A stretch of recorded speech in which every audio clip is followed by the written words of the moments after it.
quedamos de estudiar ahora las 7 trompetas, ¿verdad? Las 7 trompetas.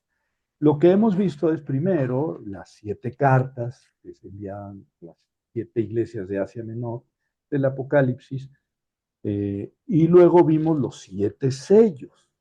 Bueno, la visión central, que es aquella en la que les he insistido, que tengan siempre en la mente, ¿verdad? El trono, los 4 seres vivientes, los 24 ancianos, los ángeles, etcétera. Porque es la visión o es el escenario en el que se van a desarrollar prácticamente todas las visiones del Apocalipsis. Y luego viene la apertura de los 7 sellos. Jesucristo empieza a botar cada uno de los sellos y cuando aparece, después de que después de que rompe el, el séptimo sello, ¿verdad? Aparecen 7 trompetas. Entonces, nos jugó un poco chueco, Juanito. Que dijo, bueno, son 7 sellos y se acabó. No, son 6 sellos y cuando se rompe el 7 aparecen 7 trompetas. Entonces, nos la jugó un poco chueco, la verdad, Juanito. Pero además de eso, como vimos, antes, cuando se abre el sexto sello, hay dos eh, textos, 2 párrafos que se añaden y que retrasan la apertura del séptimo sello, que son la visión de los servidores de Dios que son preservados, los 144,000, 12,000 de cada tribu, y el triunfo, la visión del triunfo de los elegidos en el cielo, que es una liturgia. Y luego empieza nuestro capítulo 8, que voy a compartirles.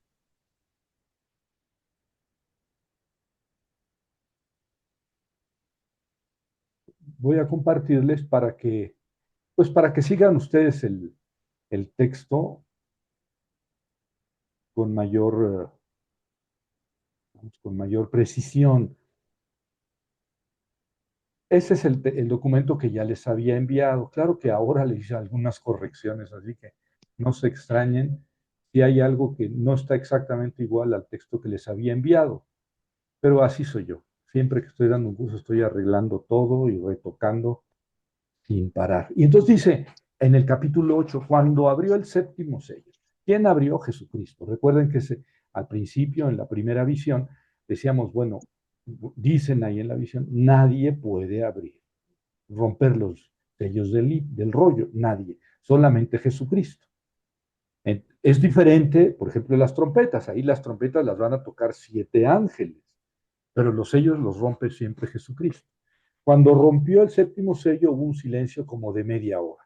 Eso ya lo habíamos leído la vez pasada y nos dio chance de calmarnos una semana, porque fueron 6 sellos muy vertiginosos, después las 2 visiones, que ya hablamos, y ahora el séptimo sello, y viene media hora. Es decir, cálmense porque va a seguir el asunto y hay tiempo.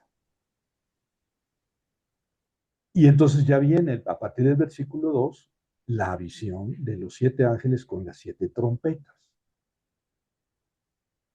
Vi a los 7 ángeles que están de pie ante Dios. Estos 7 ángeles,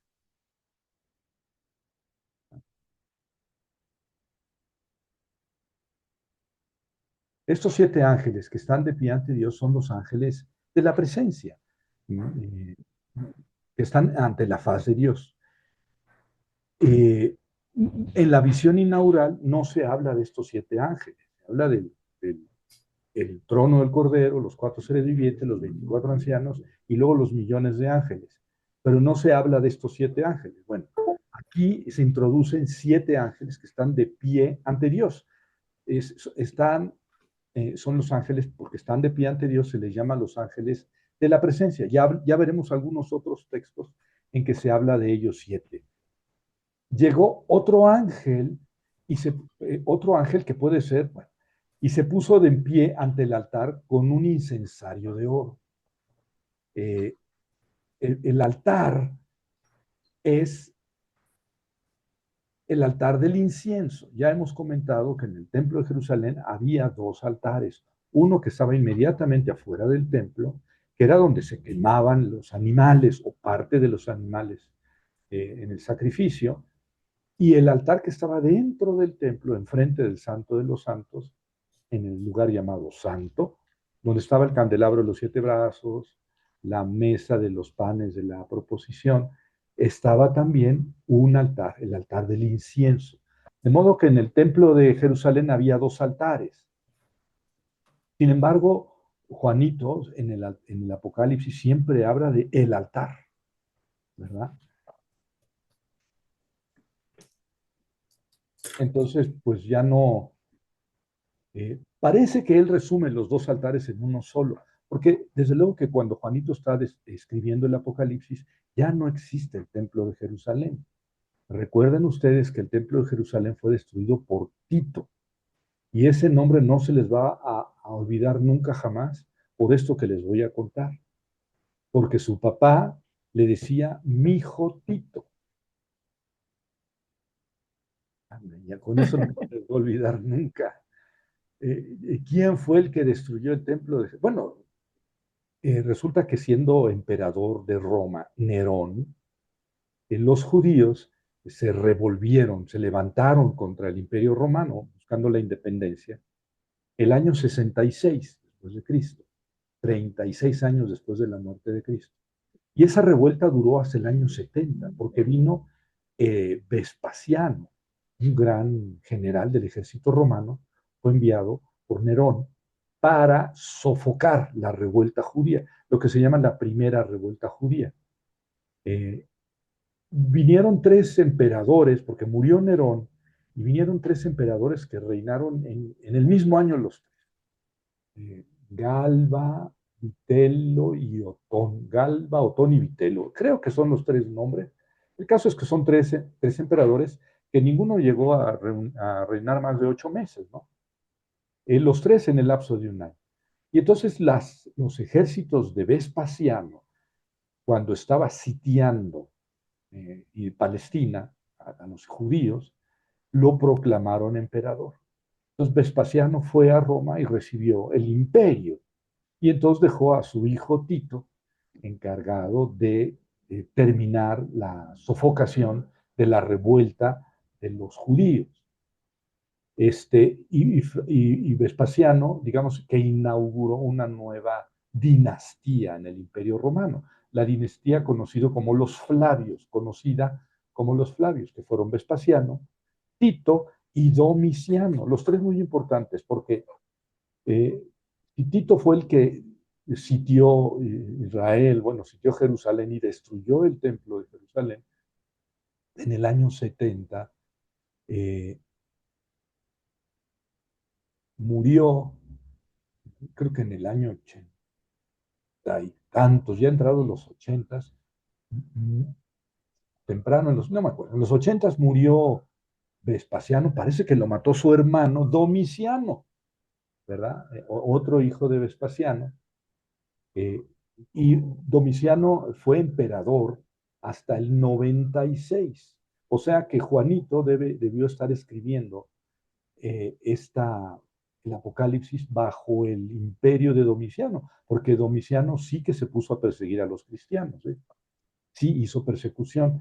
Domiciano fue este emperador que ya antes de él los emperadores tenían títulos divinos, eran dioses, pero Domiciano se distinguió porque él exigió que a él, a su estatua, se le rindieran honores como a Dios.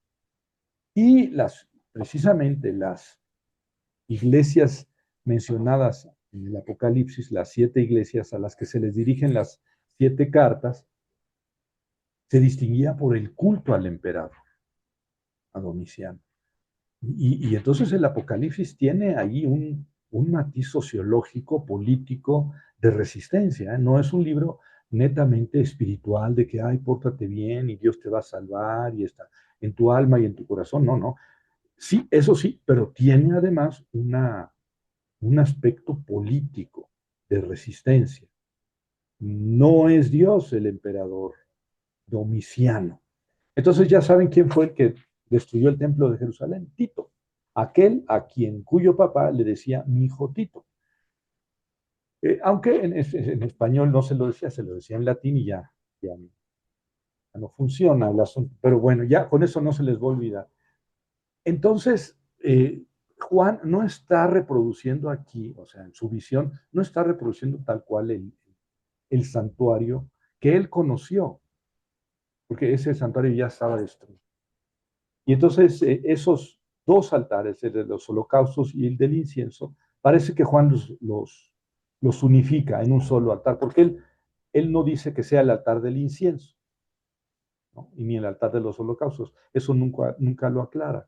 Pero aquí se trata que estaba de pie ante el altar con un incensario. Entonces suponemos que era o debió haber sido el altar del incienso. Se le entregó mucho incienso para añadirlo a las oraciones de todos los santos sobre el altar de oro que está delante del trono.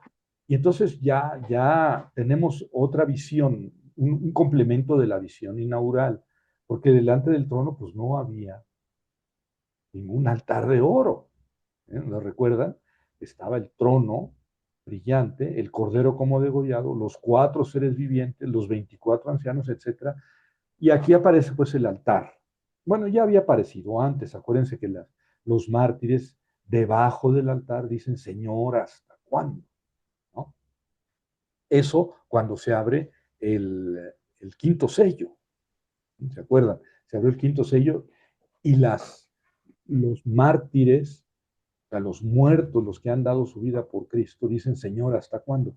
Que es una pregunta central del Apocalipsis, capítulo 6, versículo 10. ¿Hasta cuándo, Señor, santo, dueño, verás, vas a estar sin hacer justicia, etcétera? Bueno, esa es una pregunta muy importante porque en determinado momento un ángel dice, juro que ya se va a dar respuesta a esta pregunta angustiosa. O sea, que ya viene, ahora sí ya viene. Pero eso es después de la sexta trompeta.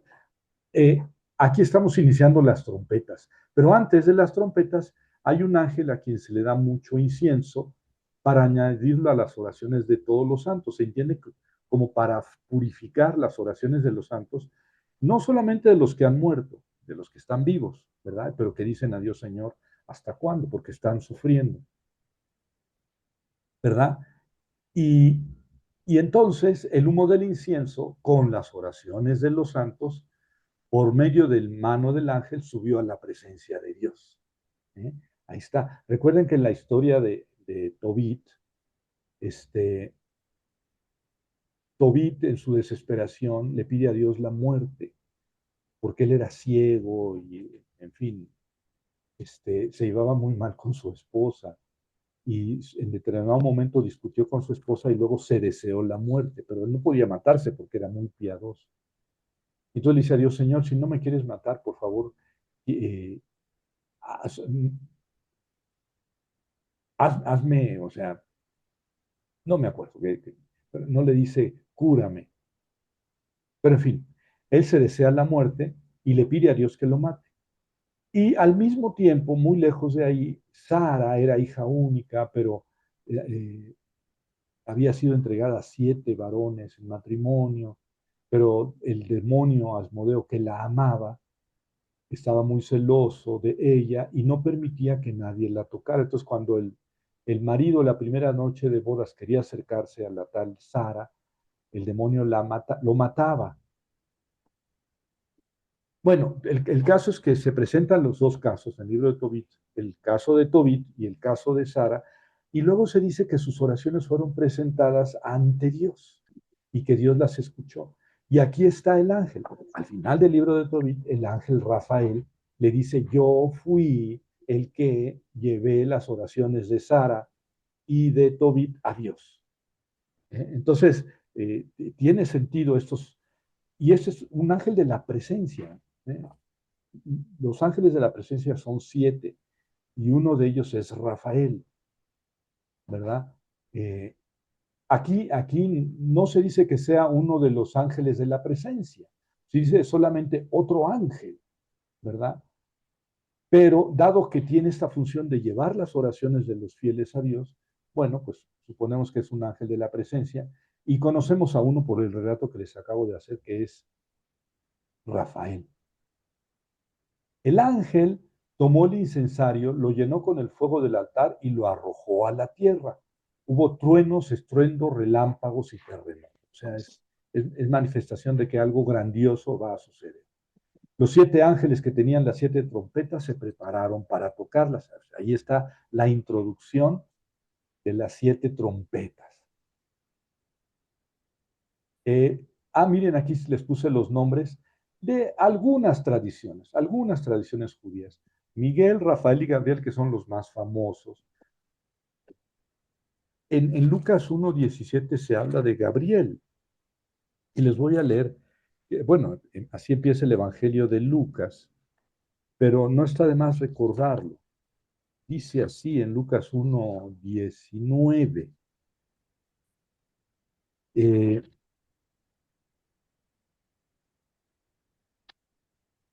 El ángel le respondió a Zacarías, que está en el templo: yo soy Gabriel, el que está delante de Dios. ¿Ven por qué se llaman de la presencia?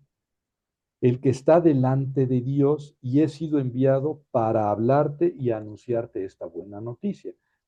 Esos ángeles de la presencia son como los mediadores entre Dios y los humanos.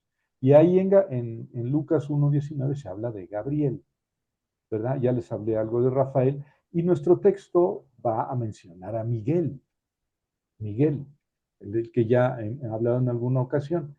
Los otros son mucho menos conocidos y a veces varían en los textos apocalípticos y en los textos del Antiguo Testamento, ¿verdad? Porque hasta donde yo recuerdo no son mencionados en la Biblia. A lo mejor me equivoco. Pero les digo que esos nombres pueden variar.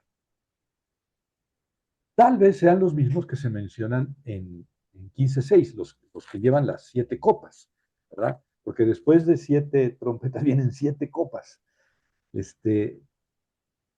en 15:6 se habla de los ángeles. Dice, salieron del santuario los 7 ángeles que llevaban las 7 plagas vestidos de lino puro. O sea, parece que son los mismos ángeles de la presencia. Bueno, y aquí se les menciona en el capítulo 8, en el versículo 2, pero luego se dice en el versículo 6, los 7 ángeles de las 7 trompetas se dispusieron a tocar. O sea, aquí se les menciona en el versículo 6, tanto como en el versículo 2, ¿verdad? Y ya en el centro queda lo del otro ángel y del incensario. Bueno, y entonces ya así de esta manera podemos empezar con las primeras 4 trompetas. Les voy a adelantar que las primeras 4, bueno, que en realidad todo este rollo de las 7 trompetas es muy similar en su estructura a los 7 sellos. Recuerdan que los 7 sellos eran los 4 caballos del Apocalipsis, los 4 primeros sellos, con una estructura muy similar los 4. Después viene el quinto sello, con una visión diferente, que es las almas de los que han muerto. Después viene el sexto sello, después vienen 2 interludios, 2 visiones, ¿verdad? Los 144,000 y el himno, el triunfo de los elegidos en el cielo, una liturgia. Lo mismo pasa con las trompetas. Van a ser 4 trompetas muy similares, las primeras 4. Viene la quinta trompeta, la sexta más larga, mucho más larga, la sexta trompeta mucho más larga, y luego 2 visiones antes de que se suene la séptima trompeta, ¿verdad? O sea que la estructura es muy similar. Y las primeras 4 trompetas pues, son en realidad muy breves y muy similares en su estructura. El primer ángel tocó y fueron arrojados a la tierra granizo y fuego mezclados con sal. A la tierra. La tercera parte de la tierra se incendió. La tercera parte de los árboles se incendiaron y toda la hierba verde se incendió. O sea, es un mal que va, digamos, a dañar la tierra físicamente. No se habla de daño a animales ni a seres humanos, ¿verdad? Y es una tercera parte. Es un daño fuerte, pero no completo, no es absoluto. El segundo ángel tocó y algo parecido a una montaña de fuego ardiente fue arrojado al mar. La tercera parte del mar se convirtió en sangre. Entonces, aquí es claramente la primera plaga de Egipto, ¿lo recuerdan? El mar se convierte en sangre. Nada más que en la tercera parte de la primera plaga de Egipto, el mar y los ríos y las lagunas, o sea, el agua dulce, se convierte en sangre en Egipto. Y en cambio aquí nada más la tercera parte del mar se convirtió en sangre. Murió la tercera parte de las criaturas vivientes del mar y fue destruida la tercera parte de los barcos. El tercer ángel tocó y cayó del cielo una gran estrella ardiendo como una antorcha. Cayó sobre la tercera parte de los ríos y en los ojos de agua, ¿verdad? Esta tercera trompeta, que es una antorcha que cae sobre el agua, cae sobre las aguas dulces, la tercera parte de los ríos y de los ojos de agua, o sea, de los manantiales. No habla del mar, porque la segunda arruinó el mar, la tercera parte del mar, pero la tercera arruina las aguas dulces. Es decir, que la primera plaga de Egipto, que es el agua se convierte en sangre, aquí Juanito la divide en dos, o bueno, la ve en su visión en dos partes. Una que afecta el mar y otra que afecta las aguas dulces. El nombre de la estrella es Ajenjo. La tercera parte de las aguas se convirtió en Ajenjo. Muchos hombres murieron por las aguas, porque las aguas eran amargas. El cuarto ángel tocó y fueron heridas la tercera parte del sol, la tercera parte de la luna y la tercera parte de las estrellas. También hubo una plaga en Egipto que fue la oscuridad, ¿no? De modo que este cuarto ángel, la cuarta trompeta, también recuerda a alguna de las plagas de Egipto. De modo que una tercera parte de ellos se oscurecieran y no hubiera luz la tercera parte del día ni en la noche. Miré y escuché a un águila que volaba en medio del cielo y decía con gran voz, es un águila, ¿verdad? Algunos dicen que, bueno, ¿quién es esa águila? Puede ser un ángel, ¿verdad? Y dice, ay de los habitantes de la tierra a causa de los restantes toques de trompeta que van a tocar los tres ángeles. Tocaron cuatro, faltan tres. Aquí anuncia tres ayes, ¿verdad? El ay es una forma literaria, es una profecía de desgracia que empieza con ay. Es bastante frecuente en el Antiguo Testamento en los libros proféticos. Se llama ay, género literario ay, que quiere decir desgraciado, ¿verdad? Desgraciado el qué. Y son tres ayes, ¿por qué? Faltan tres trompetas. Entonces son tres ayes. Eso tiene su chiste, ¿eh? Son tres ayes que van a corresponder a la quinta, sexta y séptima trompeta. Son los tres ayes que siguen, quinta, sexta y séptima trompeta. Y aquí les pongo el esquemita de estos primeros cuatro ángeles que tocan, ¿verdad? Tocó el primero, tocó el segundo, tocó el tercero, tocó el cuarto ángel. Hubo entonces pedrisco, etcétera, lo que aconteció y las consecuencias, ¿verdad? Entonces fue arrojado al mar y las consecuencias. El tercero, ¿verdad? ¿Qué es lo que pasó y las consecuencias? Y el cuarto, ¿qué es lo que pasó y las consecuencias? Como el esquema es idéntico en los tres, como nos pasó con los tres jinetes del Apocalipsis, los cuatro jinetes del Apocalipsis, ¿verdad? Son plagas convencionales tomadas del Éxodo, ¿verdad? Y que, fíjense que es interesante el libro de la sabiduría de Salomón, porque dedica una larga parte, la segunda mitad de su libro, miren, capítulo 11 a capítulo 19, la segunda parte del libro de la sabiduría la dedica a repasar las plagas de Egipto. Pero claro, este libro de la sabiduría se escribe en tiempos de Cristo, ¿sí? Algunos dicen que 20, 30 años antes de Cristo, otros dicen que 20, 30 años después.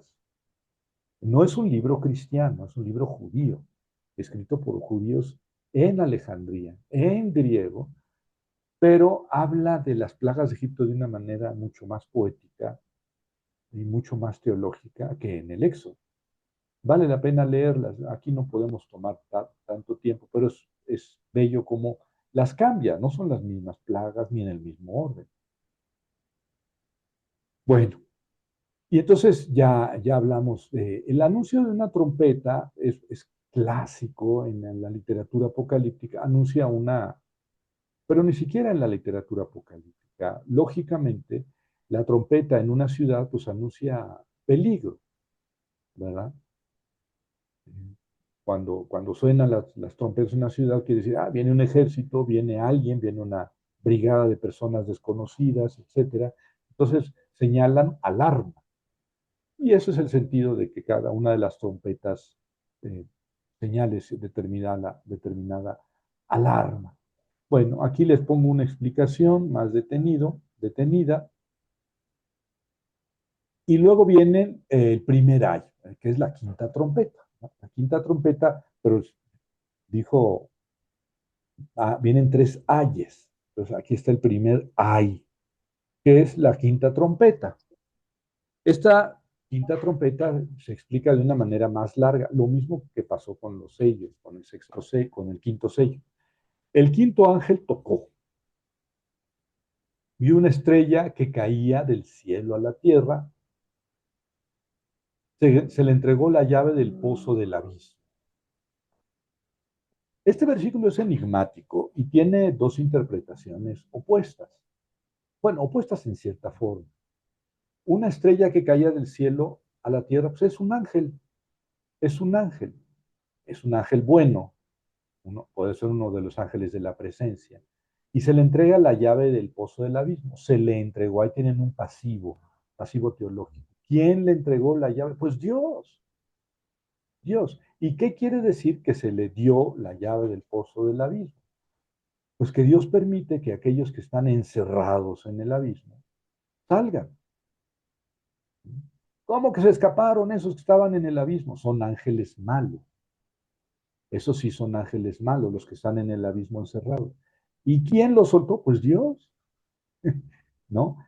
Lo que aquí no queda claro es si esa estrella es un ángel bueno o es un ángel malo que cae del cielo.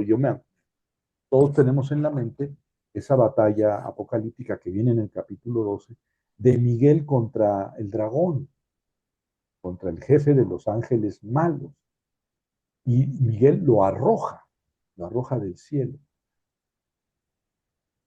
Este, entonces aquí podría ser una visión semejante, ¿verdad?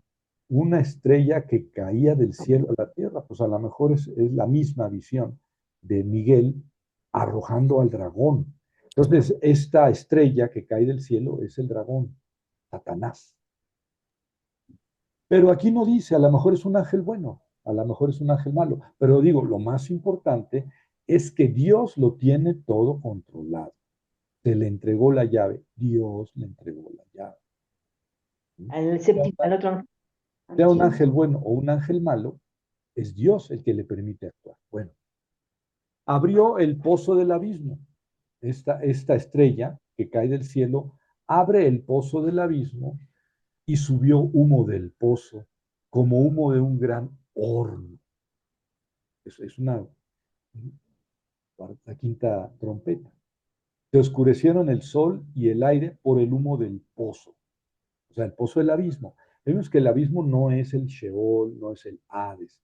En el Sheol están los que están muertos esperando la resurrección. Y la traducción de Sheol en hebreo es Hades o Hades, por eso lleva H, porque lleva espíritu rudo en griego, Hades o Hades.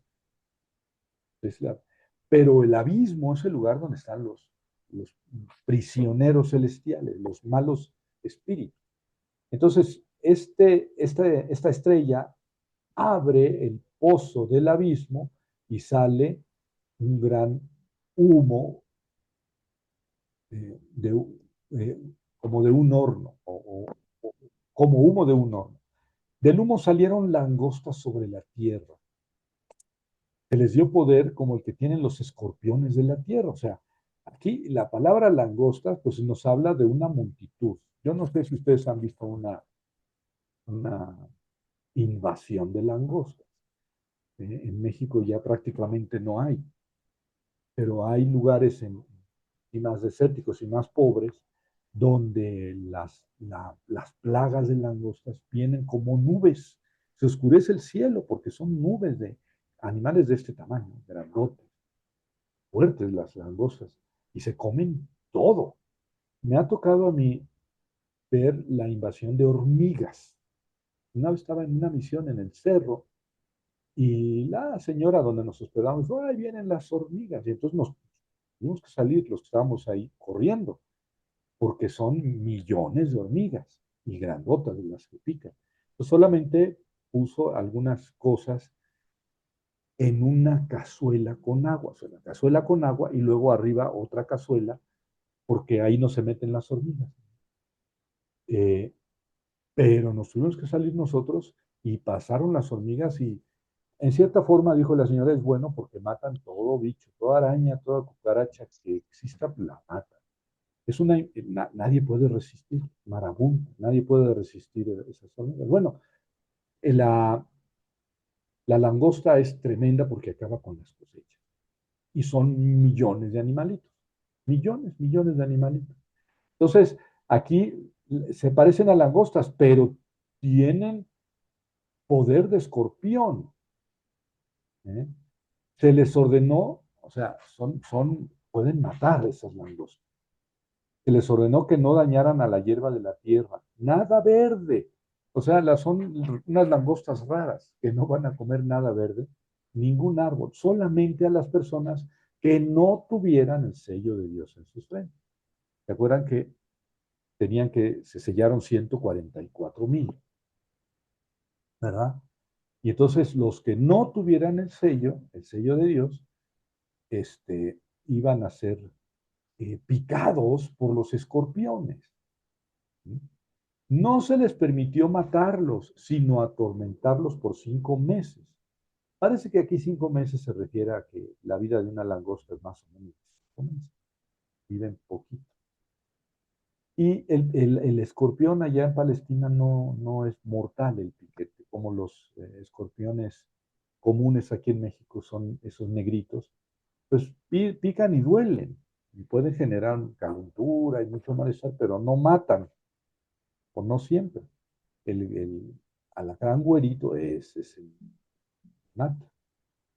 Y parece que allá en Palestina no hay, bueno, el alacrán común es el negrito, que no mata, pero sí genera dolores. No se les permitió matarlos, sino atormentarlos por 5 meses. Y ya cambiamos de langostas a escorpiones, porque langostas me parece que eh, se dice eso porque vienen volando, son millones. Sus tormentos eran como el tormento de alguien por la picadura del escorpión. En aquellos días los hombres buscarán la muerte, pero no la encontrarán. Estamos hablando de los que no tienen el sello. Querrán morir, pero la muerte huirá de ellos. El aspecto de las langostas era semejante al de los caballos, que ya no tienen nada de langostas, y son como escorpiones, pican como langostas, y parecen caballos, preparados para la guerra. En sus cabezas tenían como coronas de oro. Sus rostros eran semejantes a rostros humanos. Su crin era como cabello de mujer y sus dientes como de león. O sea, está hablando de fieras diabólicas, ¿no? Y que son multitud, son millones, no hay quien les pueda enfrentar. Es lo que está diciendo. Tenían corazas como armadura de hierro, pues aquí ya como las langostas, que son muy duras. El ruido de sus alas era como ruido de muchos caballos corriendo a la batalla. Tenían colas y aguijones como las de los escorpiones. En sus colas tenían el poder de herir a las personas por 5 meses. Esta descripción se parece mucho a una que tiene Joel. Joel es un libro que tiene algo de apocalíptico, Les voy a leer. Tiene algo de apocalíptico.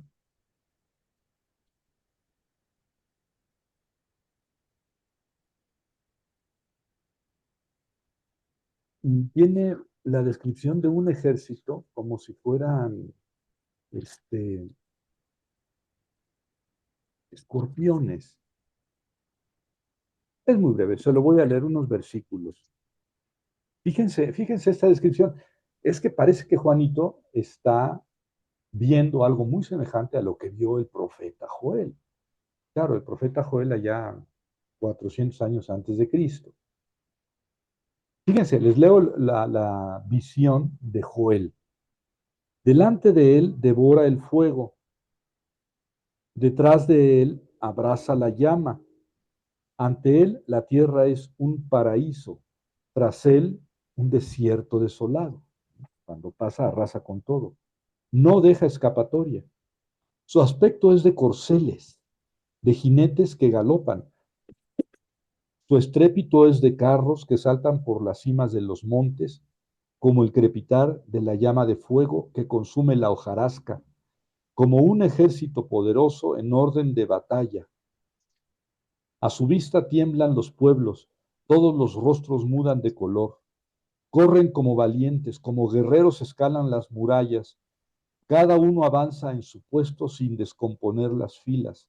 Nadie tropieza con su vecino, no van unos para acá y otros para allá. Cada cual sigue su ruta entre las saetas, arremeten sin romper la formación, asaltan la ciudad, escalan la muralla, suben hasta las casas, a través de las ventanas, entran como ladrones.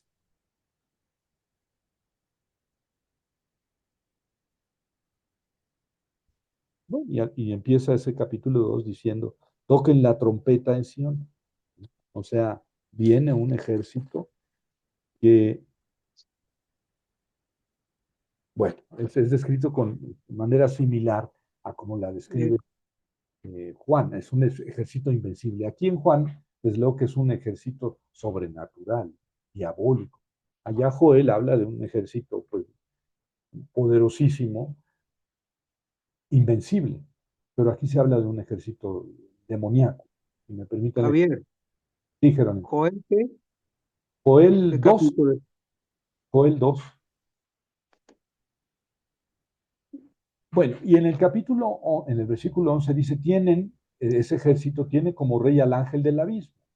O sea, este ángel del abismo es el que abrió, es el cayó del cielo, el que cayó del cielo y se le dio la llave, o el ángel que cayó del cielo es un ángel bueno y abrió y salió de ahí el ángel del abismo, cuyo nombre en hebreo es Abadón, Abadón, con doble D, ¿verdad?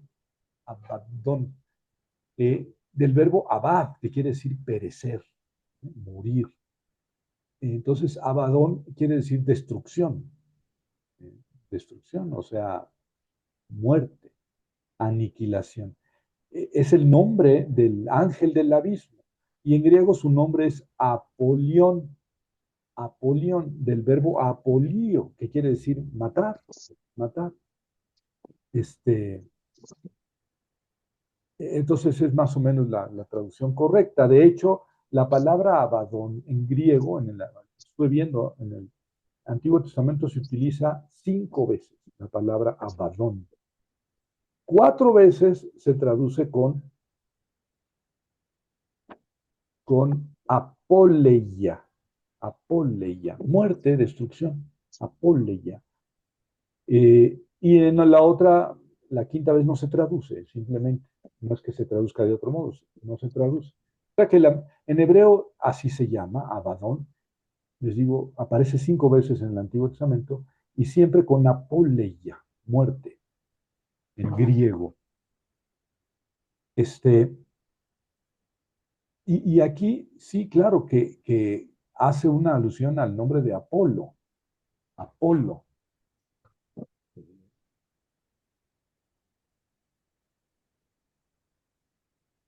Aquí es una manera de decir sus dioses griegos son unos demonios. ¿Verdad? El primer ay pasó, ay ese es el primer ay, es la quinta trompeta. ¿No? Dijimos que quinta, sexta y séptima eran ayes. Aquí está. Claro que lo dice después de atole, ¿verdad? El primer ay pasó. No lo anuncia como el primer ay. Más bien al final es cuando dice, ¿verdad? Eh, es posible, aquí está la discusión de que el ángel, que les decía, la estrella que cayó del cielo, sea Satanás, ¿verdad? Como en Lucas 10:18 dice, Jesús vi a Satanás caer. Lucas, Lucas 10:18, ya dudé que sea eso. Voy a corregirlo. 10:18 dice, yo veía a Satanás caer del cielo como un rayo, dice Jesús. Ah, bueno, pues puede ser ese mismo, ¿verdad? En el segundo libro de Enoch, 18:27, es Satanás el que cae como una estrella del cielo. Y que esa trompeta anuncia la batalla celestial después de la cual fue expulsado, que vamos a ver en el capítulo 12 la próxima semana, cuando Miguel lo expulsa del cielo. Pero la semejanza de este pasaje con 20:1-3 no se inclina a pensar que no es Satanás, sino un ángel bueno, ¿verdad? Tal vez Miguel. ¿Por qué? Pues me adelanto un poquito. En capítulo 20, en el Apocalipsis, dice, luego vi a un ángel que bajaba del cielo y tenía en su mano la llave del abismo. O sea, es una visión posterior, pero seguramente aquí es una estrella que cae del cielo y que tiene la llave del abismo. Dice, tenía en su mano la llave del abismo y una gran cadena. Dominó al dragón, la serpiente antigua que es el diablo y Satanás, y lo encadenó por 1000 años. Lo arrojó al abismo, lo encerró y puso encima los sellos para que no seduzca más a las naciones. Bueno, tal vez esta visión de aquí se extienda, se haga más amplia en el capítulo 20, pero ahí en el capítulo 20 está claro, este es Miguelito, el que echa a Satanás al abismo. Entonces aquí la estrella que cae del cielo y que tiene la llave en su mano es Miguel. Y eso es importante porque él va a abrir a Satanás. Oye, si ya está encerrado, bueno, antes del fin tiene que ser liberado. Bueno, eso tiene, pues así lo dispuso Dios. Bueno, y entonces ya está lo demás. También las langostas recuerdan la octava plaga contra Egipto, ¿verdad? Que también hubo. Y la escena de Joel 3:9 que les acabo de leer, ¿verdad? Es posible que Juan, cuando está hablando de este ejército, tenga en mente el ejército de Tito, que destruyó al pueblo judío y sitió el templo de Jerusalén. El último reducto en el que quedaron judíos fue en Masada. Masada es una fortaleza que estaba al lado del Mar Muerto, al sur de Qumrán, unos 30, 40 kilómetros al sur de Qumrán, estaba esa fortaleza de Masada que había construido, por cierto, Herodes el Grande. Y ahí tenía 3 palacios en la superficie de ese cerro, que es un desierto, ¿verdad? Eh, pero fue la fortaleza donde los judíos se parapetaron y resistieron hasta el final contra el Imperio Romano en el año 70. En ese año 70 es cuando Tito destruyó el templo de Jerusalén, ¿verdad? Entonces es posible que Juan tenga en mente los ejércitos romanos, cuando habla de un ejército poderoso que no, han visto las películas de los romanos, que no, nomás nadie retrocede, todos avanzan, ¿no? Se ponen de acuerdo y un paso adelante, y otro paso, todos, es unas máquinas de guerra prácticamente invencibles. O sea, los romanos destruyeron o vencieron a todo mundo a quien a ellos les interesaba vencer, ¿no? Pero, por cierto, un ejército que los romanos no vencieron fue el de los partos. Los partos estaban al este del río Éufrates, o sea, lo que es actualmente Siria. Siria. Y contra ellos no pudieron los romanos, ¿verdad? Y se decía que de allí iba a volver Nerón, ¿verdad? Porque Nerón, como Hitler, ¿verdad? Que se mató, que lo mataron, que se suicidó, que no, que dijo, Nerón, volveré. Y entonces, pues,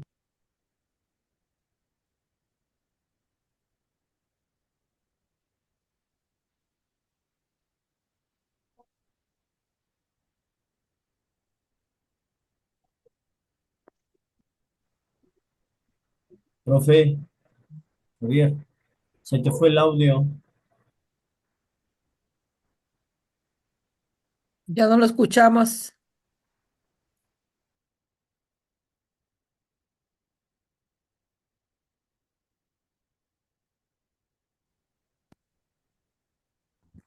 ahora sí.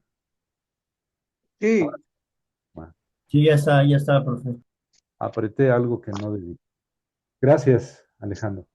Entonces, los partos eran la frontera política hacia el este militar, porque no, los romanos no los podían vencer, ¿verdad? Entonces, es posible que esté pensando, Juanito, más que en los romanos.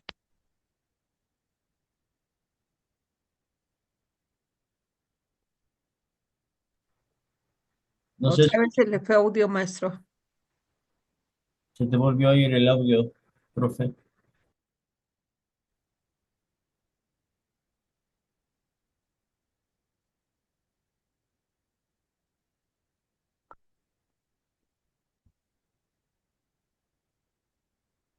A ver, ahora sí ya, Sí, ya volvió. ya. ya, sí, ya. Entonces, es posible que Juan, en vez de estar pensando en el ejército romano, que era un ejército invencible, disciplinado, etcétera, esté pensando en los partos. Sea como sea, eran ejércitos contra los que los israelitas, los judíos, no tenían nada que hacer, absolutamente nada que hacer. Eh, bueno, ya está. Miren, aquí están los textos en que se utiliza la palabra Abadón en hebreo, ¿verdad? Abadón. Son esos textos. Y les digo, los 70 traducen en 5 ocasiones apoleya, que es destrucción. Bueno, luego viene la sexta trompeta, que es el segundo ay, en los versículos 13 a 21 del capítulo 9. Tocó el sexto ángel. Escuché una voz procedente de los 4 cuernos del altar de oro que está delante de Dios. Hasta donde yo recuerdo, la mesa, el altar del incienso no tenía 4 cuernos. A lo mejor me equivoco, pero creo que no. El que tenía 4 cuernos era el altar de los holocaustos. Eh, entonces, como les decía, Juanito aquí no distingue, no especifica si es el altar del incienso o de los holocaustos. Tengo la impresión de que los confunde o los junta a los dos, los funde en uno solo. Y entonces una voz procedente de los 4 cuernos dice, cuando el sexto ángel toca,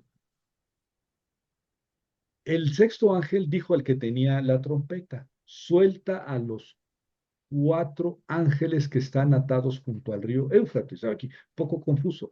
El que tiene la trompeta, el sexto ángel dice al sexto ángel que tiene la trompeta, suelta a los 4 ángeles que están atados junto al gran río Éufrates. Son 4 ángeles atados junto al gran río Éufrates. Como ven, es el este, ¿verdad? Es la frontera este de, pues, del Imperio Romano. Los 4 ángeles que estaban preparados para la hora, el día, el mes y el año, fueron desatados para que mataran a la tercera parte de los seres humanos. Entonces es la sexta trompeta. Y aquí viene una mortandad, ¿verdad? Porque hay 4 ángeles que están atados y que son desatados, ¿verdad? Para generar esta muerte. El número de los ejércitos de jinetes era 200 millones. O sea, no solamente son los 4 ángeles, sino que son los 4 ángeles que desatan un ejército tan grande como 200 millones. O sea, hace 2000 años, ¿de dónde sacabas un ejército de 200 millones? O sea, fíjense que en la quinta trompeta se habla entonces de las langostas, que es un ejército poderosísimo, disciplinado, etcétera. Aquí en la quinta trompeta, ¿verdad? Aquí en la sexta trompeta es un número ya exorbitante, 200 millones, ¿verdad? Y son unos ángeles los que, digamos, sueltan a este ejército. Así vi a los caballos en la visión, junto con los que estaban montados en ellos. Bueno, aquí como que se va a repetir la visión anterior, pero esto es más, si la otra fue monstruosa y diabólica, por las langostas que como caballos y como leones y como y escorpiones, aquí son 200 millones. Vi a los caballos en la visión junto con los que estaban montados en ellos. Tenían corazas de fuego, zafiro y azufre. Las cabezas de los caballos eran como cabezas de león. De sus bocas salía fuego, humo y azufre.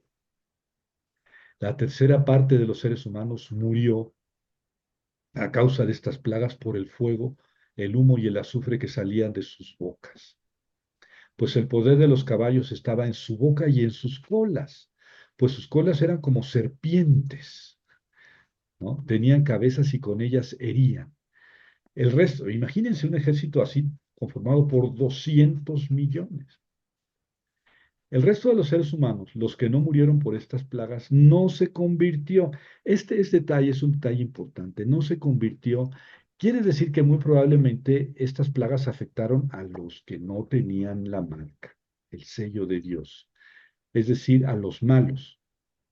No fue una plaga, una destrucción para todo mundo indiscriminadamente, porque se entiende que estos no se habían convertido y después de la plaga tampoco.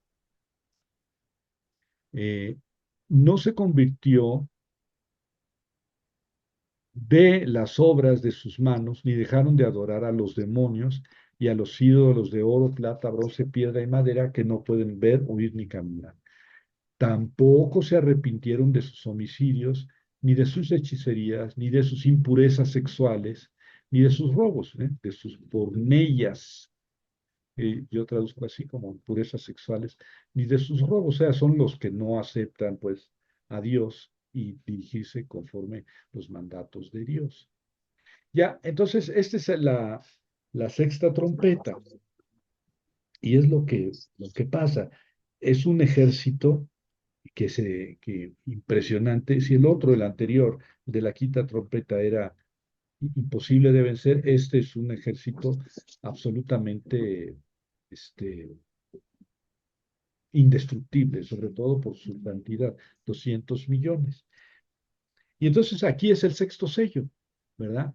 Lo que seguiría sería el séptimo sello, ¿verdad? El séptimo sello.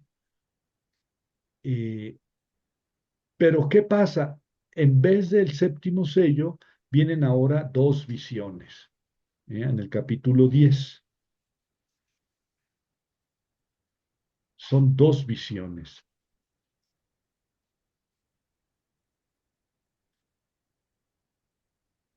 Hola, Maya. Pero empezamos a las 7. La clase de Apocalipsis es a las 7. Bueno, entonces, es que vi que Maya acaba de entrar y a lo mejor te confundiste y pensaste que era las 8. Es que no he visto la hora. A Y las entonces 7. le pregunté a Betty y me dijo la de a las 8 y la de mañana y no me dijo, entonces pues entré tarde otra vez. Bueno, tendrás Perdón. que, tendrás que ver la repetición Sí, en, en este mismo canal.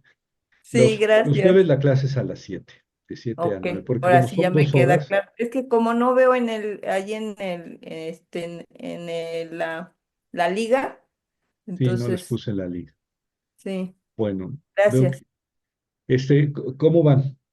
Ya están las 6 trompetas, falta la séptima trompeta. Pero como les decía al principio, antes de la séptima trompeta vamos a tener dos visiones. Lo mismo que nos pasó después del sexto sello, antes del séptimo sello, tuvimos dos visiones. Aquí también vamos a tener dos visiones. Este, y después va a venir la séptima trompeta, ¿sí? Hasta después. Eh,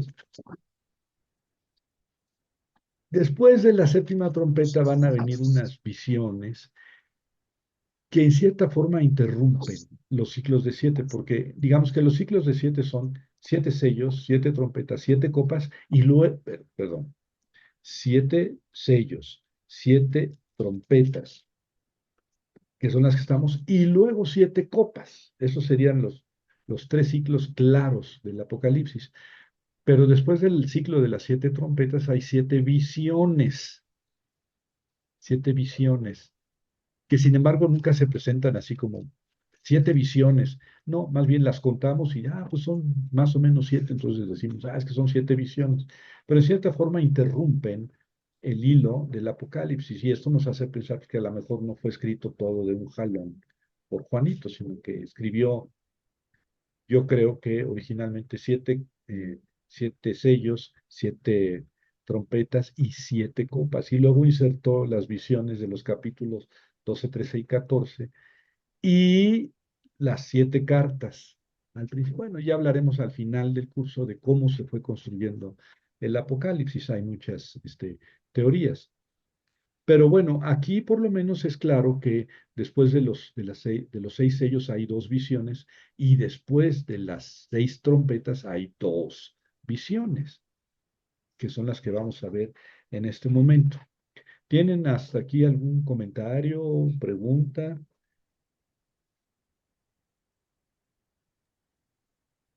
Yo, maestro, Sí, Margarita. se habla siempre de tres. ¿Eso a qué se refiere? Tercera Tres. parte de la tierra, a la tercera parte del mar. Con frecuencia, la tercera parte, pues no creo que tenga un significado ¿No? muy específico, ¿verdad? Más bien que no es total. Ok, ¿Sí? En las cuatro primeras trompetas es una tercera parte de la tierra, una tercera parte del mar, una tercera parte de las aguas dulces y una tercera parte del sol, la luna y las estrellas, o sea, de la luz. ok. Yo creo que Gracias. no, o al menos no he investigado, yo no me he metido mucho a fondo en eso. Hay otros números, y los tres ayes que dice aquí Felipe, sí. Eh, yo, sin embargo, no le veo tanto significado tan fuerte al número 3 como al tres y medio del que vamos a hablar más al rato y la próxima semana.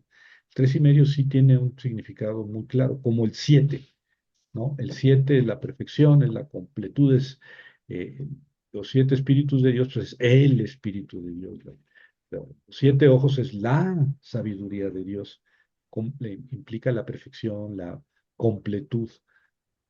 Este, el 1000, pues implica multitud, ¿no? El 12, pues el pueblo de Dios, la iglesia, es como el signo de la iglesia es el 12, son 12 apóstoles que, digamos que suplen o perfeccionan a las 12 tribus de Israel. Porque la Nueva Jerusalén, en el capítulo al final, tiene 12 puertas y en cada puerta el nombre de uno de los hijos de Jacob, que son las 12 tribus de Jacob. Pero tiene también una piedra, que me imagino que es la piedra angular, con el nombre de uno de los 12 apóstoles. Y ahí queda perfectamente claro que el verdadero Israel es el cristiano. Es, digamos, el que asume al, al pueblo judío en el nuevo pueblo de Dios. Es el 12, por eso el 12 es bastante simbólico. 144,000 es 12 por 1000, o sea, 12 por una muchedumbre inmensa, o sea, 12 de cada tribu, 12,000 de cada tribu por 12 son 144,000, 12,000 por 12. Entonces, ese número sí es más claro su significado.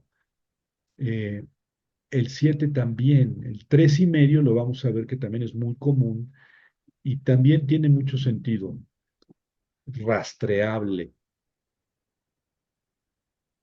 Y yo, esto ya de 200 millones, pues yo creo que más lo que está diciendo es una multitud que nadie oí su número, porque dice, no, dice, lo conté, le hubiéramos dicho todos mentirosos, ¿no? No pudiste contar 200 millones. Pues dice, oí su número. Pues sí, es algo que no, está hablando de cantidades para decir que son infinitas, inconmensurables e invencibles, porque es un ejército. Pero el 3 no sé, a lo mejor sí lo tengo que estudiar y ver, sacarle más jugo a su significado. Bueno, ¿algo más? ¿O seguimos? Sí, maestro, Sí, Jerónimo. una cosa que me llama la atención ahí cuando habla de las plagas es que nomás ataca una parte, no a todos. Y me fijo haciendo relación también allá en Egipto, las plagas de Egipto fue nomás, pues Contra los prácticamente egipcios, contra los egipcios, pero no con todos, ¿verdad?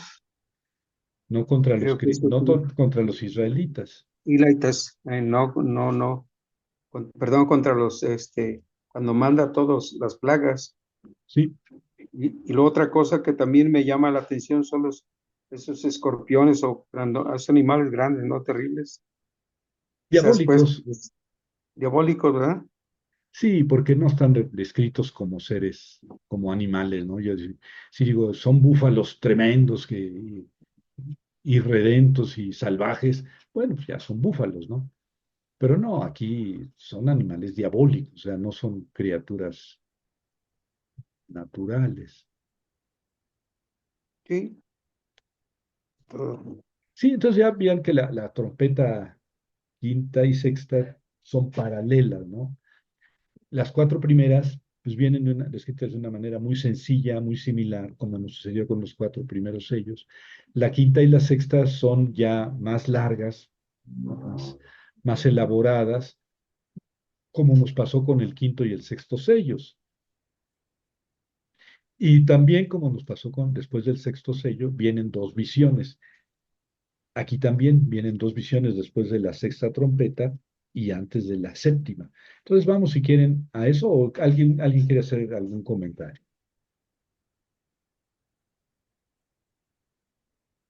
¿Seguimos? Ujú.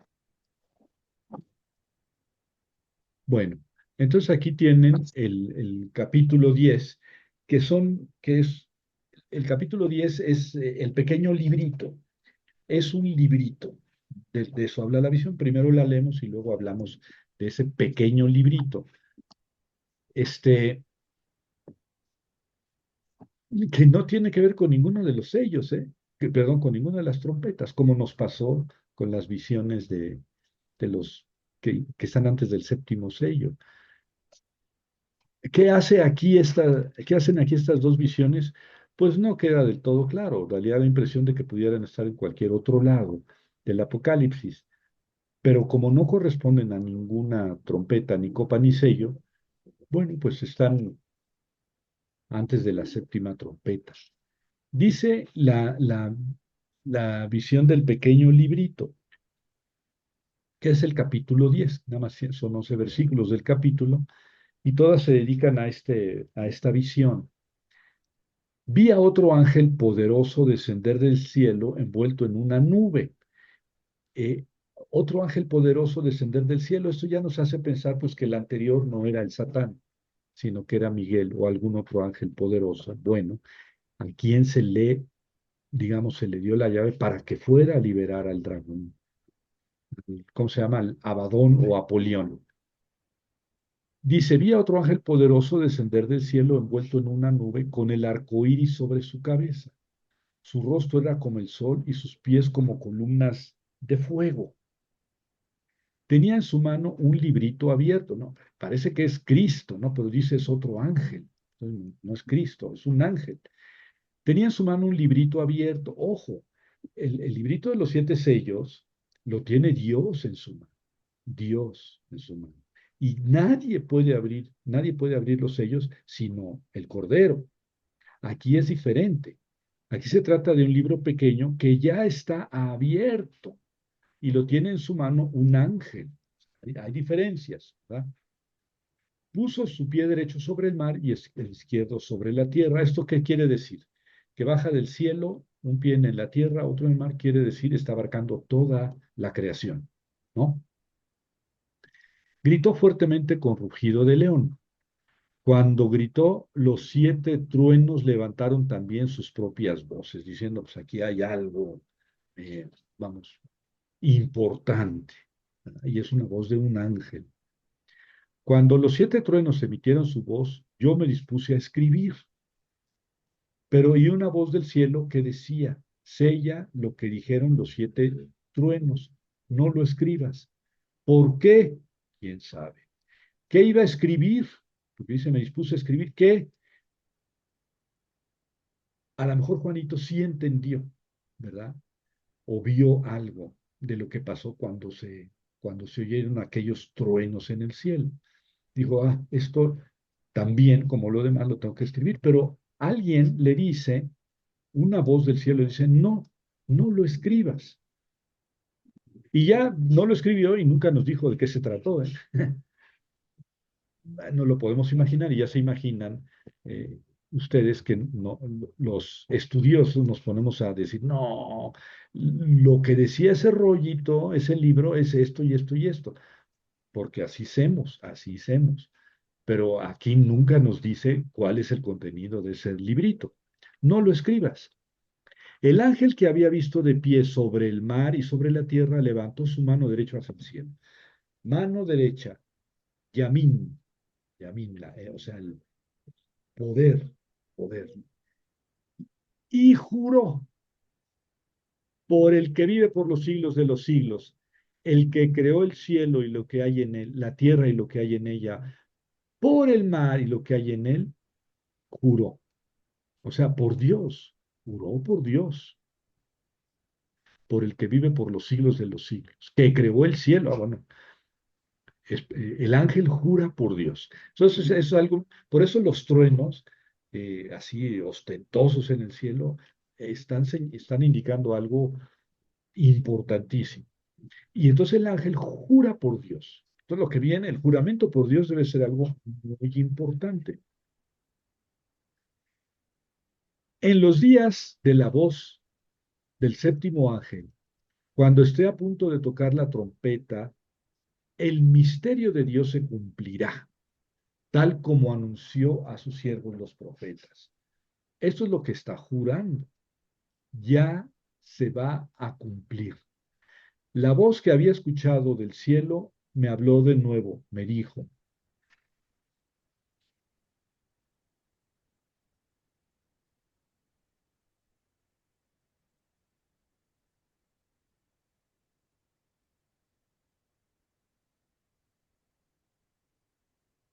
pero esto es lo principal del juramento. Ya no hay tiempo, ya. O sea, nosotros estamos un poco hartos porque Juanito está, digamos, en cierta forma jugando con nosotros. Nos prometió que eran 7 sellos y al abrir el séptimo salieron 7 trompetas. Y ya nos dijo el doctor Quesada que después de 7 trompetas vienen 7 visiones. Y después de las 7 visiones vienen las 7 copas. Y después 7 voces. O sea que no se acaba el ciclo. Nos juega un poco tramposamente Juanito.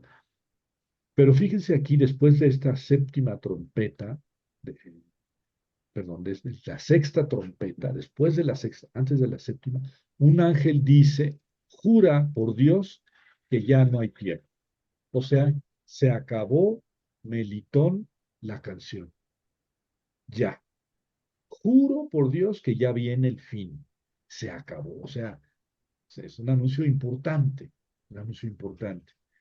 Entonces, lo que viene va a suceder o más rápido o ya son los acontecimientos definitivos, finales. Pues ya no hay tiempo. En los días de la voz del séptimo ángel, cuando esté a punto de tocar la trompeta, El misterio de Dios se cumplirá. Esto es parte del juramento. El misterio de Dios se cumplirá, tal como anunció a sus siervos los profetas. ¿Cuál es el misterio? Mysterium Tussen, misterio de Dios. Pablo, es un tema paulino. Pablo habla frecuentemente del misterio de Dios. ¿Y cuál es el misterio de Dios? Que los judíos iban a rechazar el mensaje cristiano, pero los paganos lo iban a aceptar. Y así el mundo iba a creer en Dios. Y ya después, tal vez los judíos se convertirían. Ese es el plan, el misterio de Dios corresponde al plan de Dios. Dios tenía un plan para hacer que los paganos, los no judíos, recibieran el mensaje y aceptaran la fe. Ese es el misterio de Dios, el plan de Dios. Y aquí Juanito lo menciona, pero no nos explica de qué se trata. Bueno, sí, anuncia que va a ser el final. Pues sí, el final es cuando ya todo mundo queda, o con Dios o derrotado con la bestia, el dragón y los suyos, ¿verdad? Pero el tema desarrollado está más bien en la literatura paulina. Bueno, la voz que había escuchado del cielo me habló de nuevo, me dijo, ve y toma el libro que está abierto en la mano del ángel que está de pie en el mar y en la tierra. Ve y toma ese librito que está abierto. Fui hacia el ángel y le dije, entrégame el librito. Él me dijo, tómalo y cómetelo. Te amargará el estómago, pero en tu boca será dulce como la miel. O sea, lo primero es lo dulce y después lo amargo. Aquí muchos dicen, bueno, te será dulce porque es la salvación, el anuncio de la salvación, pero te amargará el estómago porque todavía hay mucho que sufrir. Así lo interpretan. El caso es que ese toma y cómetelo es también como en Ezequiel. Ezequiel también se comió un libro, ¿verdad? Que también le supo dulce y que le amargó las entrañas.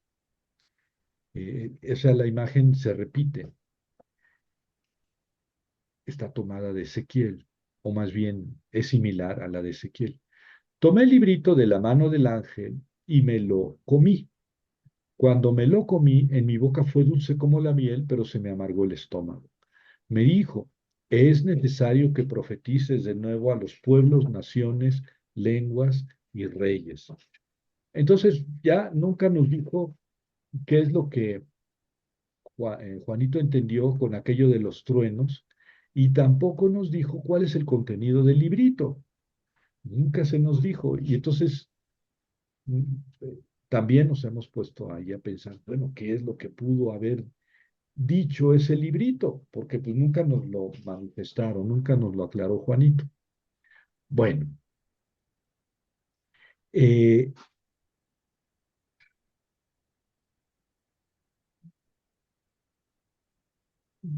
aquí está el tema. Sí, eh, Juan comprendió lo que los truenos anunciaban, los que les decía hace un momento, y quería escribirlo, pero eso no podía ser revelado aún, pues no era el tiempo, ¿verdad? De modo que la voz del cielo le dijo que no lo escribiera, y los lectores se quedaron con las ganas, o sea, nunca supimos qué es lo que Juanito iba a escribir.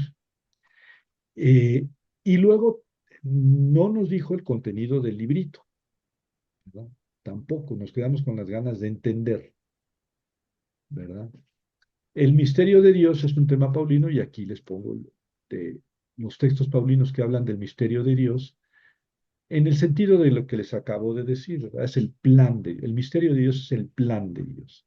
El plan de Dios de toda eternidad, que ya lo tenía ya de antes en su cabecita para hacer que todo el mundo conociera el mensaje y lo aceptara. Su culminación del misterio es que el universo tenga a Cristo como cabeza, que finalmente pues es lo que pasa en el Apocalipsis, ¿verdad? Cuando viene la nueva Jerusalén vestida de novia del cielo, y que es la Jerusalén celestial, es el reino de Dios, ¿no? La resurrección. Eh, la iglesia, bueno, la iglesia tiene que pasar aún por muchos sufrimientos. Capítulo 11, versículos 1 a 13. Es decir, este sería, según algunos, el contenido del librito, o sea, la visión que sigue, el capítulo 11. ¿Verdad? El que estamos analizando aquí es el capítulo 10, y la visión que sigue es esta, capítulo 11. Entonces algunos inteligentes dicen, pues es lo que decía el rollito, el librito que se comió. ¿Quién dice eso? Así, Daragón, en el Apocalipsis. Comentario bíblico San Jerónimo es de la idea de que lo que decía el librito nos lo transmite en el capítulo 11. Claro, es lógico pensar así, porque si decimos, bueno, pues Juanito se comió el libro y ya no supimos qué es lo que decía, no. Sí, lo que pasa es que a Juanito se le olvidó decir, lo que el libro decía es esto, y ya viene el capítulo 11. Pero eh, no lo dijo, pero sí es el capítulo 11 es lo que tenía el librito. Bueno, eso piensan algunos autores, ¿verdad? ¿Cómo nos iba a dejar con las ganas de saber lo que decía ese librito? Otro sentido del librito comido es que es dulce conocer lo que Dios quiere, pero causa amargura cuando se trata de sufrimientos, ¿verdad? Bueno, y entonces ahí pues, cada quien tendrá sus opiniones. Pero vamos a ver qué dice el capítulo 11, que es la siguiente visión. Dije que son dos visiones antes de la séptima trompeta, la de el, la del librito abierto y esto que son los dos testigos. Y dice así, se me entregó una caña semejante a un bastón y se me dijo, levántate y mire el templo de Dios y el altar y cuenta a los que adoran en él. La caña pues es una vara que sirve para medir, ¿verdad? Por eso levántate y mide con la caña, ¿verdad? De ahí viene la palabra canon, canon. Decimos, este libro es canónico porque tiene la medida de la fe, ¿sí? Ese es el sentido. Ese libro tiene las reglas, las leyes, las normas de la fe. Es un libro canónico. De ahí viene la palabra, de caña. Bueno, y entonces se le da una caña y se le dice, levántate y mide el templo de Dios y cuenta a los que adoran en él. Entonces está viendo el templo, desde luego el templo de Jerusalén, que ya está destruido. ¿Mm? Cuando Juanito escribe en tiempos de Domiciano, final del siglo I, Domiciano fue emperador hasta el 96. Y en esa época hizo persecución de cristianos, entonces queda la época del Apocalipsis, pero el templo de Jerusalén había sido destruido Tito, por Tito, en el año 70. Entonces, cuando Juan escribe ya no hay templo. Levántate y mide el templo de Dios, pues es una visión, es una visión. Ya el templo no existe. Deja aparte el patio exterior del templo, no lo midas porque fue entregado a los gentiles. O sea, lo que está midiendo es el interior, es propiamente el templo, no la parte exterior, porque fue entregada a los gentiles. Pero claro que también en la parte, el templo, la parte interior, propiamente el templo se componía de tres partes. Santo de los Santos o de Bir, el lugar donde estaba el Arca de la Alianza, y dentro del Arca de la Alianza el maná o un poco de maná, las tablas de la ley y los dos querubines arriba con las alas extendidas. Era un cubo de 5 metros por lado y de alto. Enfrente de él, hacia el este, estaba el santo o jecal, que medía 10 metros de largo y lo demás 5 de ancho y 5 de alto. Era igual, pero el doble de largo. Era el santo. Ahí estaba la mesa de los panes de la proposición, el candelabro de los 7 brazos, el altar del incienso, y se separaba del santo de los santos por un velo, el velo que se rompió cuando Jesús murió. O sea, digamos que el santo de los santos se revela, se quita el velo. Y luego enfrente, hacia el oriente del santo, estaba el ulán o pórtico, vestíbulo, más que pórtico, vestíbulo, que es la entrada al templo. Y enfrente del ulán o vestíbulo estaba el altar de los sacrificios y el atrio de los sacerdotes y luego el atrio de los hombres, el atrio de las mujeres y luego el atrio de los gentiles, donde podían andar los gentiles tranquilamente, y que no era considerado propiamente parte del templo. Y entonces aquí dice, mide el templo, ¿verdad? No midas la parte de los gentiles, porque fue entregado a los gentiles. Pisotearán la ciudad por 42 meses, ¿verdad? Tesará conta caidío, 42 menas, o sea, meses. 42 meses, pues son, bueno, ya lo veremos, 42 meses. Yo encargué a mis dos testigos que profeticen por 1260 días vestidos con ropa áspera. ¿Ah? Entonces aquí está hablando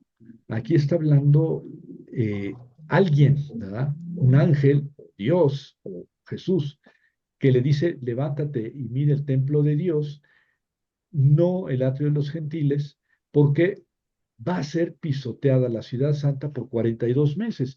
Y si ustedes multiplican 42 meses por 30 días, pues son 1260 días. O sea que aquí es lo mismo, esto es lo mismo que esto. Encargaré a mis dos testigos que profeticen por 1260 días, ¿verdad? Cuando la ciudad santa, Jerusalén, sea pisoteada. Desde luego que Tito sofocó la revuelta judía, pero le tomó 4 años. Y 42 meses, ¿sabe cuánto tiempo es en años? 3 años y medio. 3 años y medio. Son 36 meses, 3 años, más 6 meses, 42 meses. O sea, 3 años y medio. Entonces, no corresponde con el sitio de Jerusalén, estos 42 meses, más bien corresponden con el tiempo que Antíoco IV Epifanés eh, persiguió a los judíos antes de Cristo. Él los persiguió del 168 antes de Cristo al 165, 3 años y medio. 3 años y medio. Entonces, en el libro de Daniel se habla de 3 años y medio como el símbolo, el paradigma de la persecución, del sufrimiento. ¿Eh? 3 años y medio es el tiempo eh, tipo, prototipo del sufrimiento, de la persecución. Y aquí Juanito toma ese mismo simbolismo, que no corresponde al sitio de Jerusalén por Tito, corresponde a Daniel, al libro de Daniel, que es la persecución de Antíoco IV Epifanes hacia los judíos, que duró 3 años y medio y quedó en la memoria de Israel 3 años y medio como el signo de la persecución y del sufrimiento. Entonces aquí mis dos testigos, que ahorita vamos a ver quiénes son, van a profetizar esos 42 meses mientras la ciudad santa es pisoteada. Estos son los dos olivos, o sea, mis dos testigos son los dos olivos y los dos candelabros que están de pie ante el Señor de la tierra. Si alguien quiere hacerles daño a los dos olivos, ellos lanzan fuego de sus bocas y consumen a sus enemigos. O sea, son testigos de Dios, pero tienen poder, ¿verdad? Si alguien quiere hacerles daño, debe morir de igual forma. Son testigos de Dios y protegidos de Dios. Estos tienen autoridad para cerrar el cielo de modo que no llueva durante los días de su profecía. ¿Quién pudo cerrar el cielo para que no lloviera? ¿Se acuerdan? Por 3 años, hasta donde me acuerdo. Elías. Elías. Ah, pero aquí los dos tienen autoridad para cerrar el cielo de modo que no llueva los días de su profecía, que son 42 meses, 1260 días, 3 años y medio. Tienen autoridad sobre las aguas para convertirlas en sangre. ¿Quién convirtió? Bueno, ¿por medio de quién convirtió Dios las aguas en sangre? Moisés. Entonces aquí, esos dos testigos, yo empiezo a oler que son Moisés y Elías. ¿Quiénes estuvieron en la transfiguración de Jesús? Moisés y Elías. Son dos personajes muy importantes en el Antiguo Testamento y también en el Nuevo, porque Elías, ¿se acuerdan que tenía que venir a preparar el camino? Y Jesús dijo, Juan Bautista es Elías. Si quieren creerlo, él es Elías el que había de venir. Bueno, y curiosamente Elías no murió, sino que fue llevado al cielo. ¿Se acuerdan? En un carro de fuego. Y Moisés sí murió, pero nunca supimos dónde se quedó su tumba. Nunca. Yo visité la tumba de Moisés, en Palestina. Pero dentro de Palestina, de este lado, Cisjordania, de este lado, cerca de Qumrán. Eh, claro que es una tradición musulmana, Nabi Musa, Nabi Musa, la tumba de Moisés, yo la visité, pero en el Deuteronomio se dice que nunca se supo dónde quedó su tumba.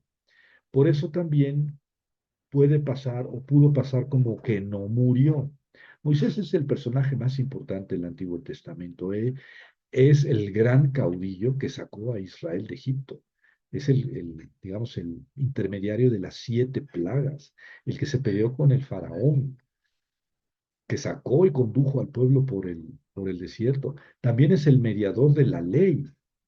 Por medio de Moisés, Dios entregó la ley. Moisés hablaba con Dios cara a cara en su tienda, en la tienda del encuentro. Este, nunca hubo nadie como él. Eh, y, y Dios le dijo a Israel que iba a suscitar un profeta como él. Y cuando andaba predicando Juan en el desierto, los judíos mandaron a gente a preguntarle, ¿eres tú Elías? ¿Eres tú el profeta? ¿Cómo que el profeta? El profeta, no es que no un profeta, el profeta es Moisés. Y estaba anunciado que Moisés volvería, o habría un profeta como Moisés. Bueno, entonces estos dos, digamos, personajes eran los, bueno, entonces estoy diciendo Moisés, el gran caudillo, el gran legislador, ¿verdad? Y el gran militar que supo llevar al pueblo durante 40 años en el desierto. Imagínense controlar a esa multitud en el desierto antes de entrar a la tierra prometida, Moisés. Entonces, y el profeta. Y Elías, pues es el gran profeta del Antiguo Testamento, Elías, el que hizo bajar fuego del cielo, aquel sacrificio en el Carmelo, el que logró que no lloviera durante 3 años, que resucitó, o sea, y el que iba a venir para preparar el camino. O sea, dos grandes personajes del Antiguo Testamento que representan la ley y los profetas. Digamos que, simplificando, Moisés representa la ley y Elías a los profetas. Que no hay un libro del profeta Elías, porque es uno de los profetas no escritores, que hubo muchos. Los más famosos profetas no escritores fueron Elías y Eliseo. Ellos no escribieron libros. Sobre ellos se escribió mucho, pero ellos no escribieron libros. Bueno, ellos tienen autoridad para cerrar el cielo de modo que no llueva los días de su profecía.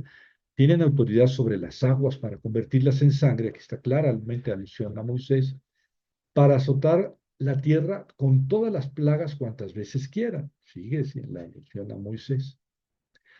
Cuando hayan acabado su testimonio, o sea, 3 años y medio, la bestia que sube del abismo les hará la guerra.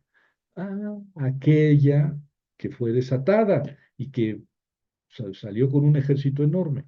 Bueno, pero aquí es la bestia. Es la primera vez que aparece la bestia. Tal vez debería aquí a ponerla con mayúscula.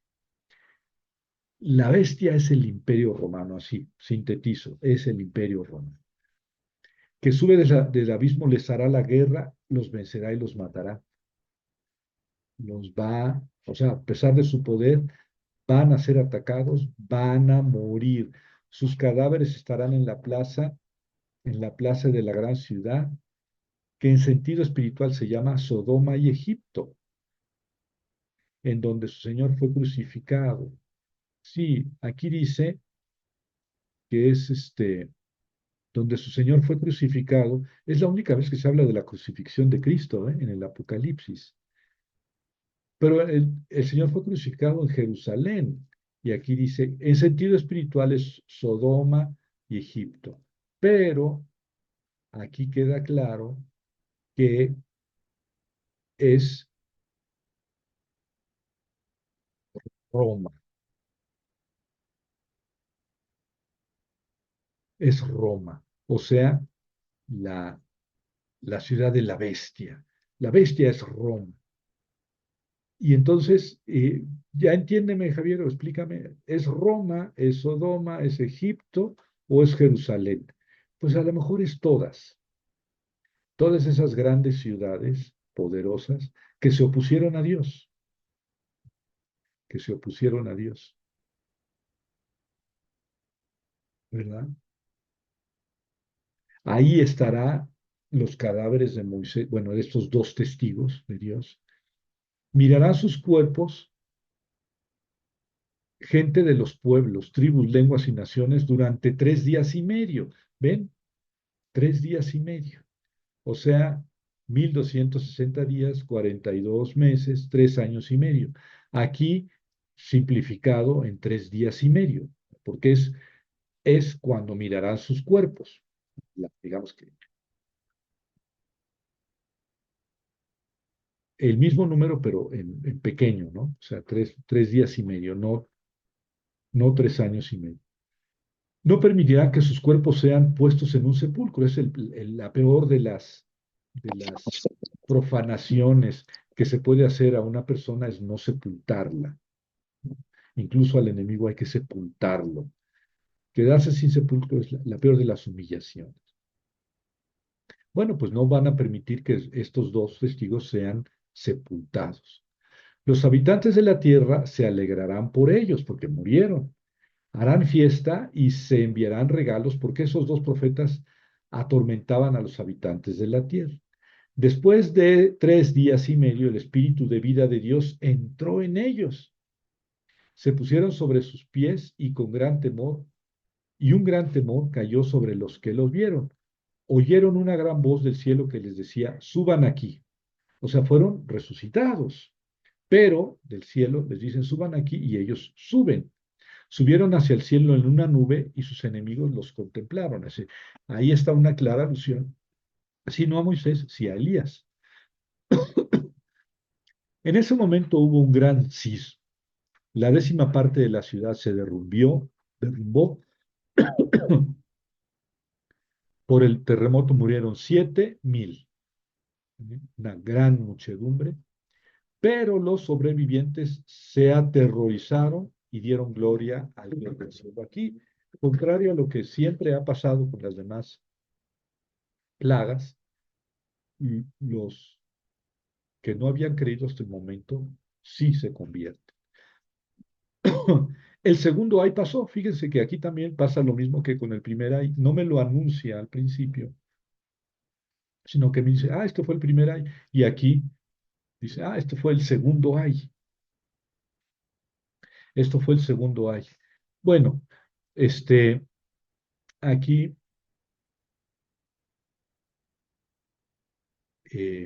pongo todo lo que yo he podido encontrar sobre esta visión.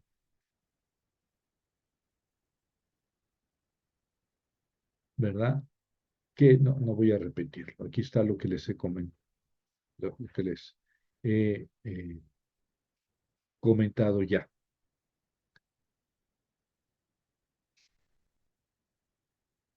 La gran ciudad es Roma, que se identifica con Babilonia, Sodoma, Egipto y Jerusalén, lo que he comentado.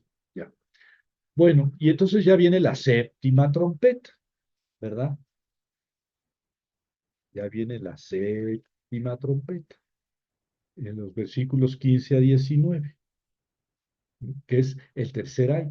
Recuerden que la quinta trompeta fue el primer ay, la sexta trompeta el segundo ay, y esta, la séptima trompeta, es el tercer ay. Dice así: el séptimo ángel tocó la trompeta. Hubo grandes voces en el cielo que decían: el reino del mundo es de nuestro Señor y de su Cristo. Él reinará por los siglos de los siglos. Los 24 ancianos que están sentados en sus tronos ante Dios cayeron sobre su rostro y adoraron a Dios. Dijeron: te damos gracias, Señor Dios Todopoderoso, el que es y el que era, porque recibiste tu gran poder y has comenzado a reinar. Esto lo dicen los 24 ancianos. O sea, es la visión central del Apocalipsis, ¿verdad? Es otra liturgia. No, no hay una, dos liturgias. Todo el Apocalipsis es una liturgia. Antes de que bueno, toca el séptimo ángel y viene una liturgia celestial. ¿Mm? Grandes voces en el cielo que dicen esto. Después los 24 ancianos que están sentados en sus tronos, nunca se nos ha dicho que sean reyes ni que sean jueces, pero algo así debieron haber sido. Cayeron sobre su rostro y adoraron a Dios. Dijeron los 24 ancianos: te damos gracias, Señor Dios Todopoderoso, el que es y el que era, porque recibiste tu gran poder y has comenzado a reinar.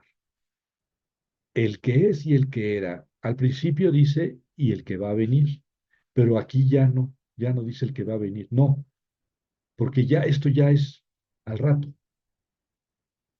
ya no es el que va a venir, es el que viene. Por eso aquí ya no aparece el que viene o el que va a venir, porque ya es tan inminente su venida que ya se da por un hecho. Recibiste tu gran poder y has comenzado a reinar. Las naciones se enfurecieron, pero llegó tu cólera y el momento de juzgar a los muertos y de dar la recompensa a tus siervos, los profetas, a los santos, a los que temen tu nombre, a los pequeños, a los grandes, y de arruinar a los que arruinaron la tierra. Esto es el Apocalipsis, ¿ven? Es el fin del mundo, el juicio final.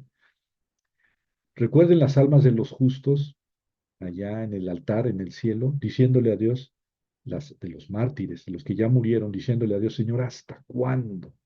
Recuerden al ángel que levanta su mano con pie en el mar y otro en la tierra, y que levanta su mano derecha al cielo y dice: juro que ya no hay tiempo, que ya llegó.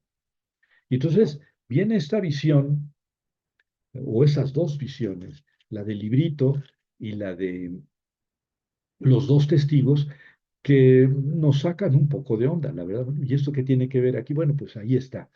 El caso es que viene la séptima trompeta y es una liturgia celestial,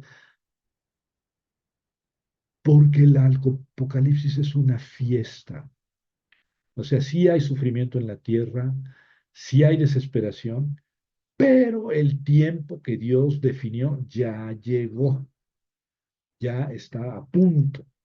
Y entonces viene una liturgia de todos aquellos que hemos visto que están en torno al trono de Dios.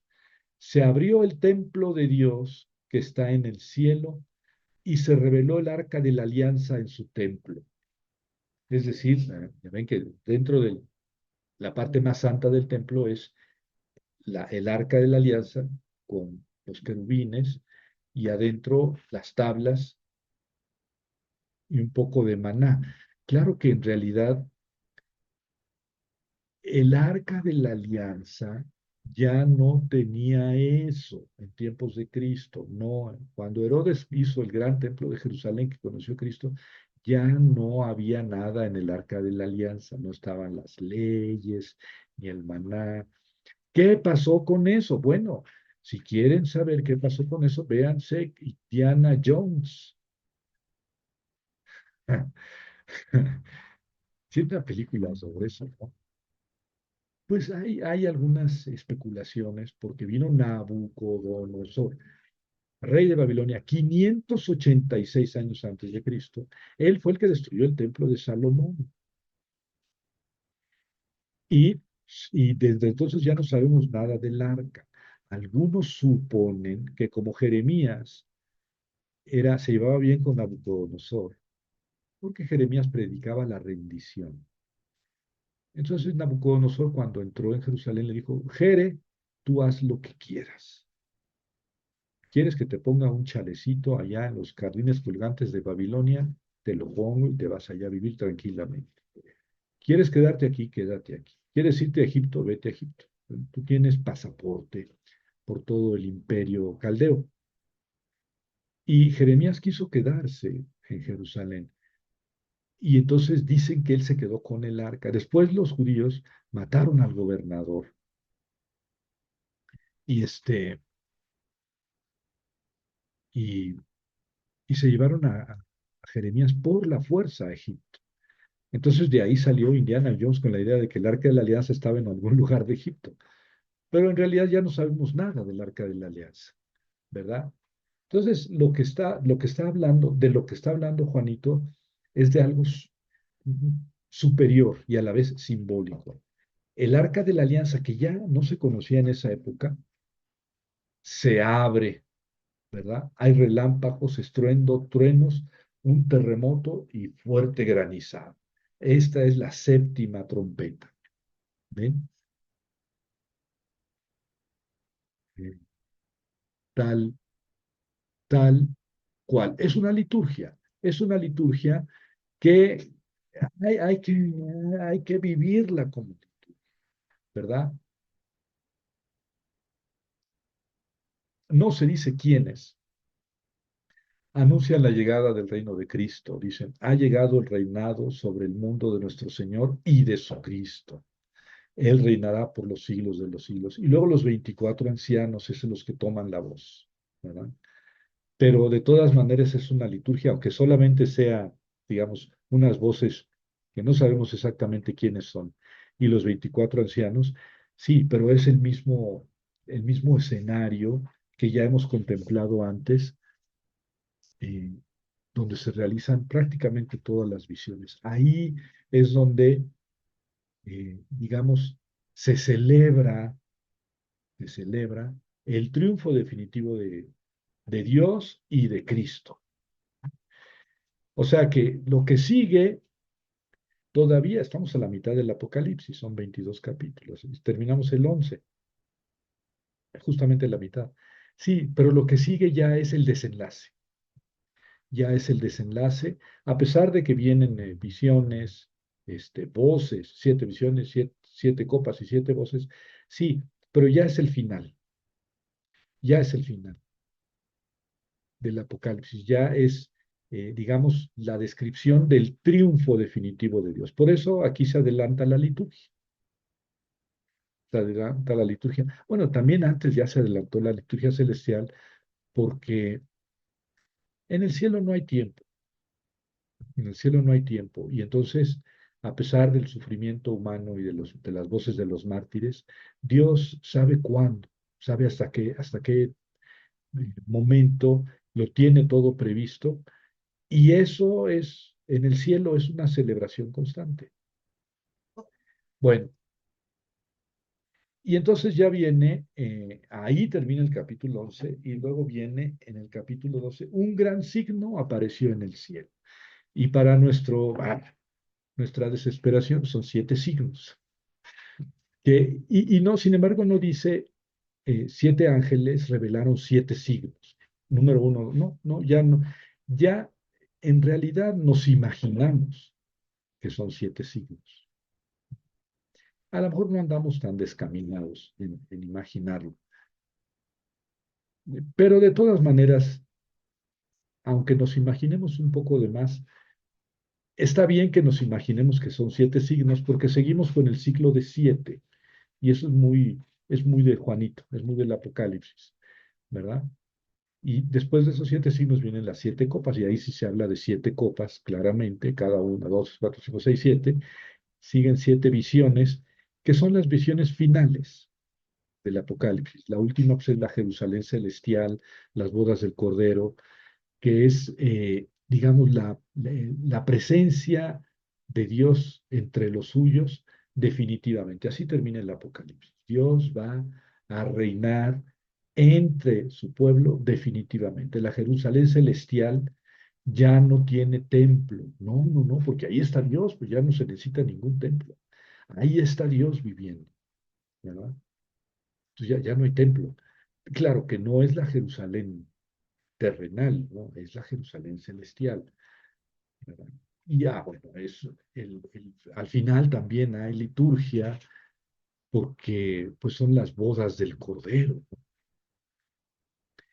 Bueno, ¿qué les parece? ¿Qué les parece? Eh, les mandé estos apuntes, ¿verdad? Eh, para que si quieren estudiarlos, pues ahí los estudien. Ahora estuve leyendo algo ahí voy Felipe, sobre el comentario bíblico San Jerónimo.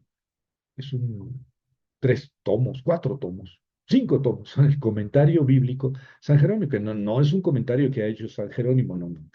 Se llama así porque pues, así le decidieron ponerle a ese.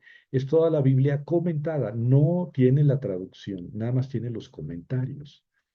Entonces hay que estar leyendo ese comentario con la Biblia en la mano.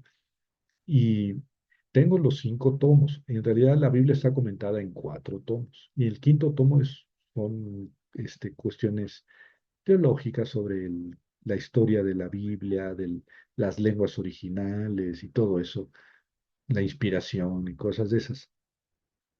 Pero la Biblia está comentada en los 4 primeros tomos. Y desde luego que en el cuarto tomo, al final, está el comentario al Apocalipsis, que lo estuve leyendo y ahí lo tengo. Pero si ustedes no lo piden, no se lo mando por el chat. Pero, Son Javier, cuatro, son cuatro sí, tomos. Son cuatro porque tomos. lo sigo allá en mi rancho, en Calzado. No, Sí, perdón. sí No, se los sí, voy a sí, decir. interesante, ¿eh? Lo que dices. Y me Y- parece bien lo que dice aquí, es una liturgia celestial, ¿no? sí, Se trata Hugo Bani, Hugo Bani, ¿verdad? les puse el librito de Hugo Bani, que es un librito, Sí, el comentario de Apocalipsis, y él es el que insiste mucho en que el Apocalipsis es una liturgia celestial. Y yo creo, si ustedes van a enseñar un día el Apocalipsis, que deberían de hacer liturgias. Se están explicando y vamos a liturgizar esto. Y entonces representan las liturgias que están ahí, porque eso es el Apocalipsis, no es un libro de temor, de terror, ni es una película así de miedo, no, no, no, no. Por eso se interrumpe con mucha frecuencia para hacer una liturgia celestial, porque finalmente es Dios el que permite, Dios el que da las llaves, Dios el que le da chance al malo. Les voy a subir esos libritos en el chat. Ya a lo mejor uno por uno, ¿verdad? Para no saturar el y chat. sobre el que nos dices de este comentario que es bastante interesante de San Jerónimo, sí, te los encargamos como tú ¿Sí? dices. Con mucho gusto, Gracias, sí. Javier. Muy Ya lo dijo bien. Jerónimo, entonces ya se lo subo a todos. Sí, Miguel. Muchas gracias. Sí, estaría muy bien.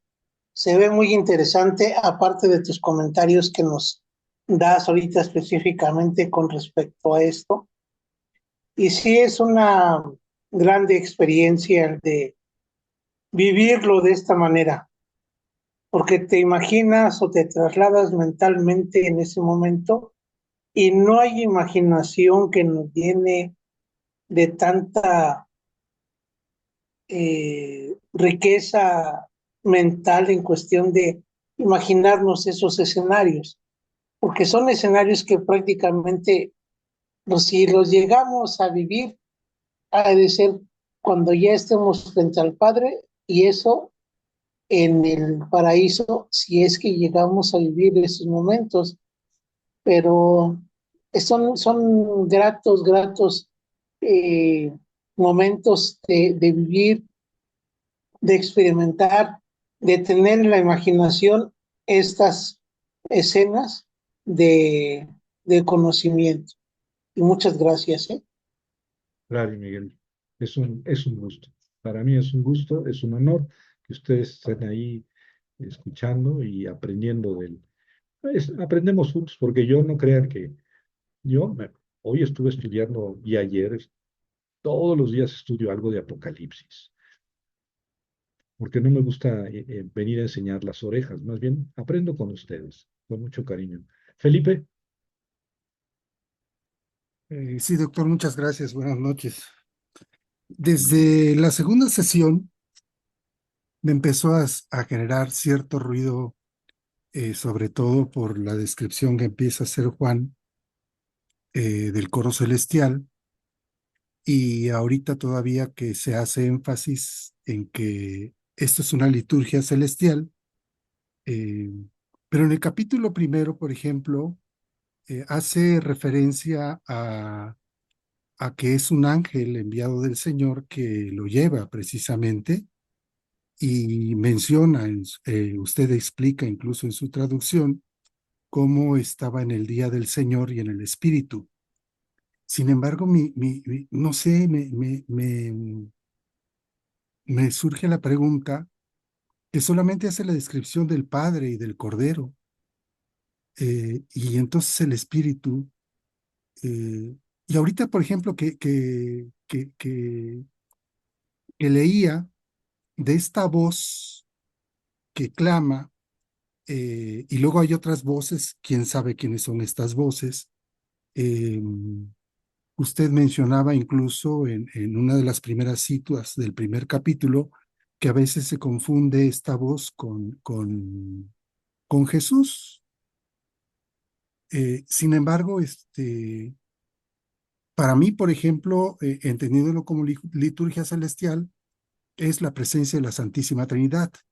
Sin embargo, en la descripción estoy leyendo y lo releo, y pues el espíritu sería en algunos momentos, no sé si por mi errónea lectura, en algunos momentos sería esta voz que le habla a Juan, porque hay una voz que le habla a él, pero hay otra voz aparentemente que es diferente desde mi lectura, que es la anunciando, pues.